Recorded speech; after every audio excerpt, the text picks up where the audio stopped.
Regulation number 118 multi section and continuous working. Continuous working मतलब continuous SIM. ठीक है, हम इसमें 5 सब रेगुलेशन मतलब कितने पॉइंट है, 5 सबको फिगर्स के माध्यम से बताएंगे। ऊपर से हम यहाँ सिंपल लैंग्वेज में लिखेंगे। आप रेगुलेशन का बुक खोलिएगा तो आपको उसकी भाषा ही समझ नहीं आएगी, नहीं तो ये वीडियो देखने के बाद एक बार रेगुलेशन का बुक खोलिएगा, वहां समझने की कोशिश कीजिएगा। हम यहाँ जो लिख रहे हैं उसको समझने की कोशिश कीजिएगा। और वहां फिगर नहीं बन रहे थे, हम यहाँ फिगर बना देंगे। ठीक है, और जो भी हम बहुत बड़ा डेफिनेशन बताए थे ना वहां पे, वही बात को सब रेगुलेशन नंबर 2 में बोला है, इसके सब रेगुलेशन 2 में। ठीक है, तो उसको हम एक लाइन में बताएंगे, उतना लंबा लिखने की जरूरत नहीं है। ठीक है, तो हम इसको चालू करते हैं। मल्टी सेक्शन ये किसके लिए, थिक सिम के लिए, और कंटिन्यूस सिम या कंटिन्यूस वर्किंग किसके लिए है, मल्टी सिम के लिए। ठीक है, तो हम बता दिए थे पहले आपको। तो क्या बोलता है, पहले फिगर देखिए, यहाँ क्या लिखा उसको भूल जाइए। ये अपर सिम है, ये लोअर सिम है, मतलब मल्टी सिम है। 2 सिम है, 2 से अधिक सिम हो सकता है, और इन दोनों के बीच का ये पार्टिंग है। ठीक है, तो क्या बोलता है रेगुलेशन 118 का सब रेगुलेशन 1 क्या बोलता है कि इस अपर सिम में काम नहीं करेंगे। हम काम नहीं करना है आपको। कब नहीं करना है, यदि बोलता है कि ये लोअर सिम जो है कोलैप्स हो सकता है। कब नहीं काम करना है कि ये लोअर सिम कोलैप्स हो सकता है। यदि ये कोलैप्स हो गया मतलब फॉल हो जाएगा, बैठ जाएगा, स्टार्टअप मूवमेंट यहाँ बहुत ज्यादा होगा तो क्या होगा, कोलैप्स हो जाएगा। कोलैप्स हो जाएगा तो ये पार्टिंग उसके साथ कोलैप्स होगा, तो यहां पर जो हमारा वर्किंग है वो भी कोलैप्स हो जाएगा। समझ आ रहा बात।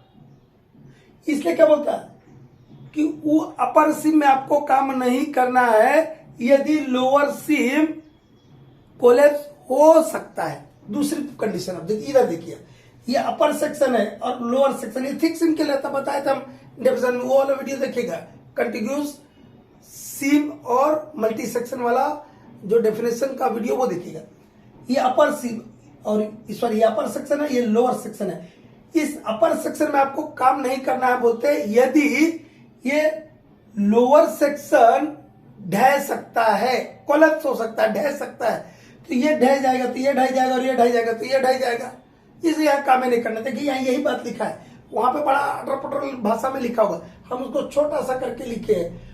No working in a upper seam or section, upper seam or upper seam or upper section. No working in a upper seam or section, ये सेक्शन मतलब upper seam or upper section मतलब हुआ। No working in upper seam or section shall be done, ऊपरी seam में या ऊपरी section में काम वर्किंग नहीं करना है बोलता है। आगे पढ़िए, इफ यदि, कब नहीं करना है, if lower SIM, this lower seam और this lower section which may collapse, यदि ये लोअर सिम लोअर सेक्शन ढह जाने का खतरा जहां पर है तो आपको अपर सिम में या अपर सेक्शन में काम नहीं करना है। No working in a upper seam or section shall be done if lower seam or lower section which may collapse. एक पॉइंट क्लियर हुआ, तो दूसरा पॉइंट पे जाते हैं। देखिए दूसरा सब रेगुलेशन क्या बोलता है, जो हम डेफिनेशन वाला वीडियो भेजा वही लंबा चौड़ा लिखा हुआ, वो नहीं लिखना आपको उसको समझ के छोटा सा लिखना है। For working multi section or continuous seam, या कंटिन्यूस सिम की जगह आप क्या लिख सकते हैं, continuous working. Prior permission of CIM is required. CIM मतलब चीफ इंस्पेक्टर ऑफ माइंस, जिसको हम DGMS बोलते हैं। DGMS के बारे में ढेर सारे हम वीडियो भेजे, उसको देखिएगा। आपको यदि मल्टी सिम में काम करना है, मल्टी सिम में काम करना मतलब क्या हुआ, कंटिन्यूस सिम या मल्टी सेक्शन थिक सिम है, उसको मल्टी सेक्शन में डेवलप करके आपको काम करना है। ये सब डेवलपमेंट का ही पोर्शन चल रहा है। ठीक है, यदि काम करना है तो आपको क्या करना होगा, आपको DGMS साहब से परमिशन लेना होगा। ठीक है, यही तो लिखा है वहां, लंबा 6 लाइन का लिखा होगा, उसको देखिए मैं आधा लाइन में लिख दिया है। फॉर वर्किंग मल्टी सेक्शन और continuous SIM prior permission of CIM is required. यदि मल्टी सिम में आपको काम करना है, मल्टी कंटिन्यूस सिम में काम करना है, तो आपको DGMS साहब से पूर्व में परमिशन लेके रखना, पहले से परमिशन लेके, प्रायर मतलब पहले से परमिशन लेके रख लेना है। ठीक है, तीसरा सब रेगुलेशन क्या बोलता है, अब हम बताए थे ना कि परमिशन डीजीएमएस खुद थोड़ी करते, माइंड मैनेजमेंट का काम है सेट ऑफ प्रिकॉशन बना के भेजना, परमिशन जिसको हम परमिशन बोलते हैं। हम बताएंगे कि हम ये काम करने के लिए हम ये प्रिकॉशन लेने वाले हैं, ठीक है। और उसके साथ में 2 प्लान और सेक्शन की कॉपी लगा के भेजते, उसका सारा डिटेल्स भेजेंगे। सीम थिकनेस कितना है, दोनों सेक्शन के बीच पार्टिंग कितना है, या कंटिन्यूस सीम है तो 2 सीम के बीच का पार्टिंग कितना है, रेट ऑफ डिप कितना है, उसका डायरेक्शन क्या है, पिलर और गैलरी का साइज क्या है, ठीक है। प्रपोज मेरा वर्किंग लेआउट क्या है, उसी को हम यहां लिख दिया, शोविंग ऑल डिटेल्स, ठीक है।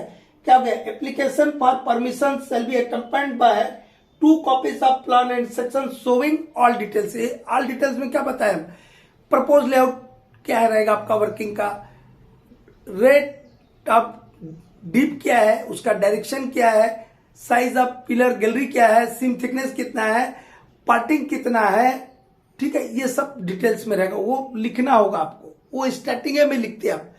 कभी भी कोई चीज भेजते क्या करते हैं, भूमिका लिखते हैं, वो भूमिका में ये सब आ जाएगा, ठीक है। और उसके बाद सेट ऑफ प्रिकॉशंस आपको बना के परमिशन के साथ भेजना होगा, तब वहां से वो अप्रूव कर देंगे, और वो वाला स्कीम को आपको माइंस में लगाना है। तो कितना बात हो गया, 3 हो गया, 2 और है, उनको बताते, फिगर बताना है उनमें, इसलिए रोक के रखा हूं। देखिए 4th पॉइंट में क्या बोलता है, आप इसको देखिए, ये अपर सीम है और ये आपका लोअर सीम है, ठीक है।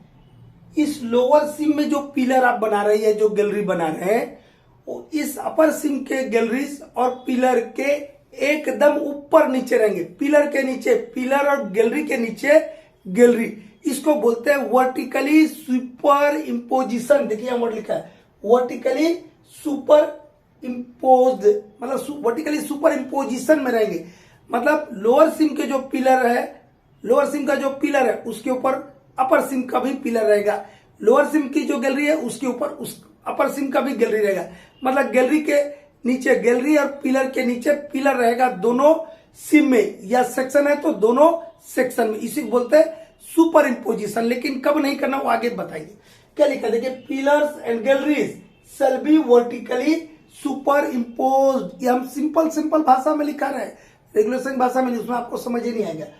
Pillars and galleries shall be vertically super imposed, हम जब डिग्री करते थे, फर्स्ट क्लास के लिए पढ़ाई करते तो ऐसा हम तैयार करते थे, ठीक है, ये हुआ। लेकिन ये सीम जो है आपका, ये जो सीम है, हम बताए थे सीम ऐसा फ्लैट रहता है क्या, नहीं, इंक्लाइंड रहता है, इंक्लिनेशन रहता है, सम इंक्लिनेशन रहता है। तो यदि सीम का इंक्लिनेशन 30 डिग्री से ज्यादा है, कितना ज्यादा है, 30 डिग्री से ज्यादा है, तो ऐसा सुपर इम्पोजिशन की जरूरत नहीं है, उसका हम रीजन बताएंगे, ठीक है, कभी दूसरे वीडियो में बताएंगे कि उसके लिए 5 मिनट लगेगा। दूसरा क्या होता है, if inclination is more than 30 degree from horizontal such super imposition is not required, मतलब यदि सीम का इंक्लिनेशन 30 डिग्री ज्यादा है तो पिलर, अपर सिम के पिलर के नीचे लोअर सिम का पिलर, अपर सिम के गैलरी के नीचे गैलरी, ये वाली जो शर्त है ये जरूरी नहीं है, इसी को वर्टिकली सुपर इम्पोजिशन बोलते हैं। तो 30 डिग्री ज्यादा यदि इंक्लिनेशन है तो वर्टिकली सुपर इम्पोजिशन की जरूरत नहीं रहेगा, ठीक है। और एक लास्ट पॉइंट बचा है कि मल्टी सिम है या कंटिन्यूस सिम है तो दोनों के बीच का पार्टिंग किसी भी परिस्थिति में 3 मीटर से कम नहीं रहेगा। वो 5वां पॉइंट हम यहां नहीं लिखते, ठीक है, इसका हम PDF भेज देंगे जो हम अपने से लिखे थे, ठीक है।